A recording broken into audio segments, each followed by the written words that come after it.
In Crime Watch, a meeting between two groups of teenagers at a dark dead end at a Carson City street ended in gunfire. A week and a half later, investigators have more suspects in custody and a potential motive. Ed Pierce has the update. By all accounts, it was a surprisingly violent end to a gathering of local youth at the dark dead end of Carmine Street on the city's northwest side early the evening of January 24th. As many as 17 shots fired, some hitting vehicles and buildings, at least 2 finding their mark, including one seriously wounding a 16-year-old from Mound House in the face. Within hours, 3 juveniles were in custody, and 3 more have been added since.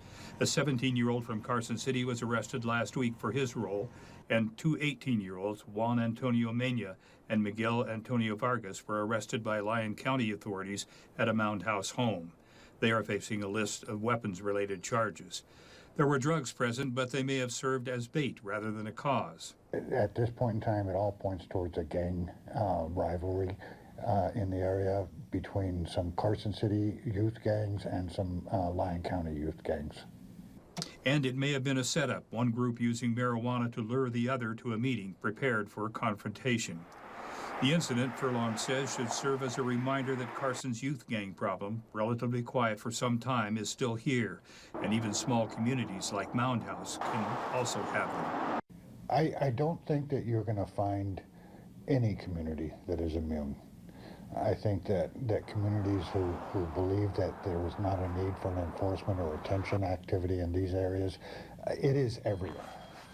The investigation continues and more arrests are expected. They will likely be young as well. In fact, the ages of those involved so far between 15 and 18, he says, should not be surprising. Kids are often drawn to gangs while still in middle school, and that's when intervention should be focused. Then as they grow older, they get into the high schools and in some cases go on beyond that. It destroys a community. So this is a reminder to parents to talk with your kids and make sure that they're not directly or indirectly involved. In Carson City, Ed Pierce, KOLO 8 News Now.